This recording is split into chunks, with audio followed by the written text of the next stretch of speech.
Imagine a world where every 18-year-old is blessed with the gift of plastic surgery.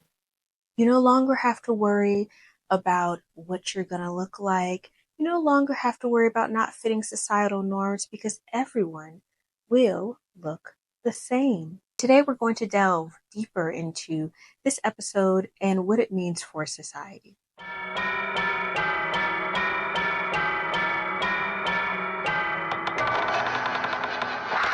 The episode is called Number 12 Looks Just Like You.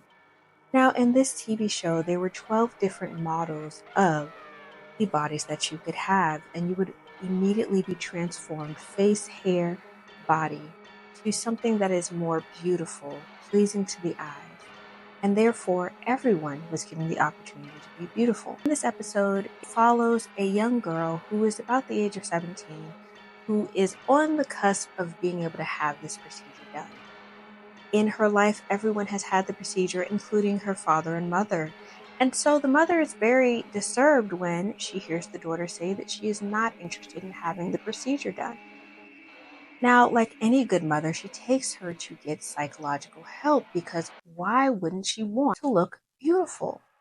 And that same question could be asked of society today. This episode was made in 1964. However, there are so many parallels in 2024. I felt like it was an important topic to talk about.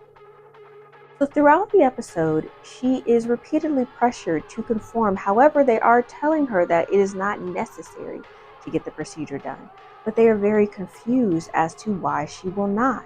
I don't see why you're so unhappy when all they want to do is make you pretty. And in today's time, I find that there is such a pressure to be beautiful, and not just beautiful, to be what society deems as beautiful. People are getting surgeries as soon as they get popular. It's almost like it's an expectation once you get to a certain level that you will get these procedures done. And it's not just procedures, but also certain aesthetics seem to be being pushed more. As soon as you get to a certain level of celebrityship or status, it's like there's an expectation for there to be a shift and a retouching of your image. And I'm all for evolution, but is it not strange to anyone else that the evolution always looks the same? And now it's not so much just celebrities that are getting these procedures done.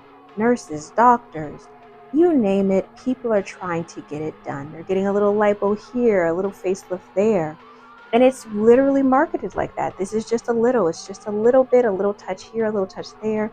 But how much retouching can you do before you whittle yourself completely away from your identity?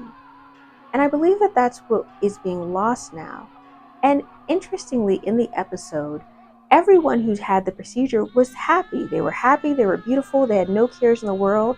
They didn't read books, they didn't have books. In fact, when this Marilyn, I believe that was her name, went to the psychiatrist, he was amazed that she had heard of Shakespeare because her dad kept books. Have you ever read Shakespeare? Who? Or Keats or Shelley? Those books were banned many years ago. And interestingly enough, the fact they did away with books and education and replaced it with plastic surgery, essentially, really reminds me of a certain projects that we have in the works. Interesting. I believe that the problem is with this kind of society, or at least where we're heading or where we're already at, is that it removes the power or even the idea of the individual. And we are rushing towards this idea of conformity. In the case of this story, she did not want to move in the direction of the group. She wanted to maintain herself and maintain her look. She didn't think that she was strikingly beautiful, but she was fine with looking just like herself. What's interesting, as I mentioned earlier, is they did do away with books.